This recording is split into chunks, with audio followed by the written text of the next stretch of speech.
Hi guys, welcome back to my channel. If you are new around here, I'm Amy and I make videos on absolutely everything coloured pencil related.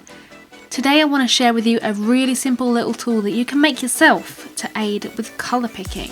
I know a lot of you struggle in this area and this is something I'll be covering a lot more in depth, but this little aid is super duper handy. What is it I'm talking about? Colour charts or swatches. These used to be the bane of my coloured pencil life and I could never understand why they were so important until one day I swatched out a set of my pencils and my life was changed.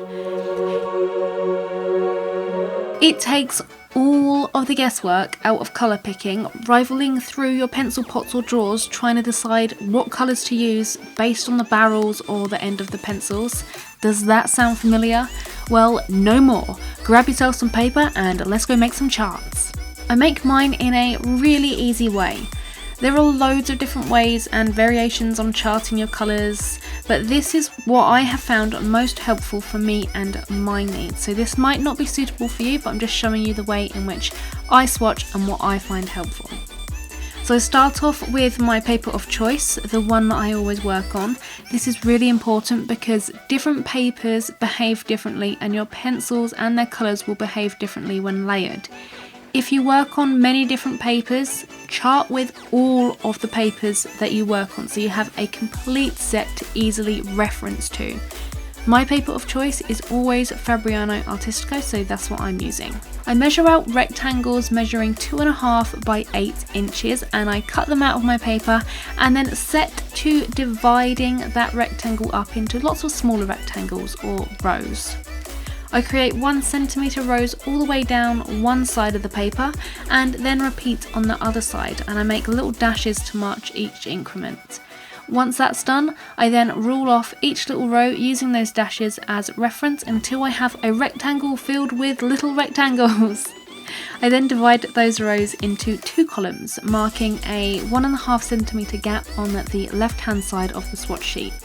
This is where I will fill the colour in that smaller column on the left hand side, and on the other side will be used for wordages. I've included a link in the description of where you can download my pre-made template in case all of this rectangle talk has made you a little bit crazy. So all you got to do is just save it, print it out, and voila!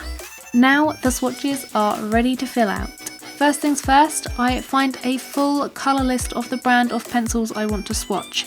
In my case that's the Caran d'Ache Luminance, and you can usually find your full colour lists pretty easily by doing a Google image search or by having a look on the manufacturer's website. It just takes a little bit of looking for sometimes, but they're there. Before I fill in the colour boxes, I write down all of the names and numbers of the pencils in the set that I have. Usually going from white or cream through all of the rainbow colours and then finally black. That's the boring part out of the way. Now let the fun begin and swatch those pencils. This is a really simple process. I just shade from one corner to another using a really light pressure and I go over 3 times to get a nice even saturation. And that is pretty much it. And I do this for all of the colours in the set that I have, and then I admire the prettiness. Ah, they're so pretty. I just love seeing the rainbow of colours. It's also a good idea to bind each swatch set together so you don't lose them or get them muddled if you have a lot of them. And I just hole punch one corner and then I tie a piece of ribbon or cotton or string around, and now I can flick through my swatches with ease and style. So why are swatches helpful? Well, you can use those swatches and pick out colours within your reference photo, be that on a screen, a tablet, a phone, with an actual physical printout of your reference photo, absolutely anything. And it's so much easier to do this than guess at the colour.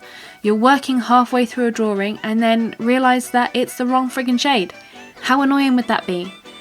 It might take a little bit of time to make these swatches, but that gives you hands-on experience with each individual pencil in your set because they all behave differently. And you see how well they lay down colour, how creamy or hard they are, how easy it is to build an even colour. That's what the 3 layers are for, by the way. Plus, if you have multiple sets and brands of pencils, you can directly compare your swatches for colour matches and concentration of pigment. Maybe you want a bright yellow and your polychromos just aren't cutting it, but wait a minute, you have a swatch sheet of Prismacolor, and would you look at that? It's bright, it's bold, and it's just what you need. And you didn't need to guess at the colour, it was right there on your swatch. You get the idea. Whether or not you like swatching, there's really, in my opinion, no simpler, quicker way to determine colours than by looking at your pre-made swatch sheet. As I said in the beginning, this is just my simple way in which I swatch. This is what is helpful for me and picking my colours. There are other more complicated swatching things that you can do, but pop me a comment below if you want to see a more complicated swatch making video and I will absolutely do that for you. And a little bit of extra here, if you don't want to spend the time making your own swatches, but I really advise that you guys do, then you lucky people who watch to the end are in for a treat, because I have included a link down below of where you can find my swatches for free to download and enjoy at your pleasure. I've got Polychromos, Luminance, Prismacolor and Arteza all swatched out at the moment, so you can download those and enjoy them. If you like this video, make sure you give it a big thumbs up with that button below, and if you're new around here and you thought this video was extra super duper, then go ahead and click that subscribe button. Maybe even tick that bell icon too while you're at it. I upload new videos every single Friday and I live stream most Sundays too, which is always a hoot and great if you want to watch some live drawing and get involved with the growing community here. We would absolutely love to have you. Thanks for watching and I will see you guys next week.